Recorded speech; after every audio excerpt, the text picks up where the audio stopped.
નાકામના ફરિયાદી સાથે તારીખ 29/7/2023 થી તારીખ 3/8/2023 દરમિયાન આ ઘટના બની હતી। આરોપીઓએ ફરિયાદીના વોટ્સએપ નંબર પરથી સંપર્ક કરી પોતાની ઓળખ દિલ્હીની કિક સ્ટાર્ટર લિમિટેડની માયા તરીકે આપી હતી। આ ઉપરાંત ટેલિગ્રામ પર લિંક મોકલી વાતચીત કરવામાં આવતી હતી। આરોપીઓએ પૂર્વ આયોજિત કાવતરા અંતર્ગત ફરિયાદીને યુટ્યુબના વિડીયો લાઇક, કમેન્ટ અને વિવિધ રેસ્ટોરન્ટના રેટિંગના ટાસ્ક પૂરા કરાવ્યા હતા। ત્યારબાદ પ્રીમિયમ ટાસ્ક પૂરા કરવાનું કહી લોભામણી લાલચ આપી ફરિયાદીએ તેમના કહેવાથી અલગ અલગ યુપીઆઈ આઈડીમાં 3,67,000 અને વિવિધ બેંક ખાતામાં ₹3,75,000 એમ કુલ ₹7,67,000 ટ્રાન્સફર કર્યા હતા।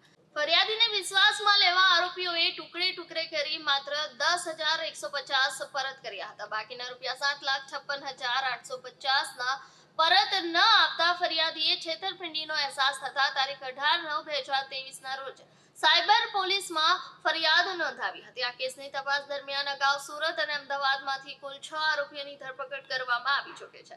સાયબર ક્રાઇમ ટીમે ટેકનિકલ વર્કઆઉટના આધારે નાસ્તા આરોપી સંજય મહેન્દ્રભાઈ પટેલને અમદાવાદ ખાતેથી ઝડપી પાડી કાયદેસરની કાર્યવાહી હાથ ધરી છે।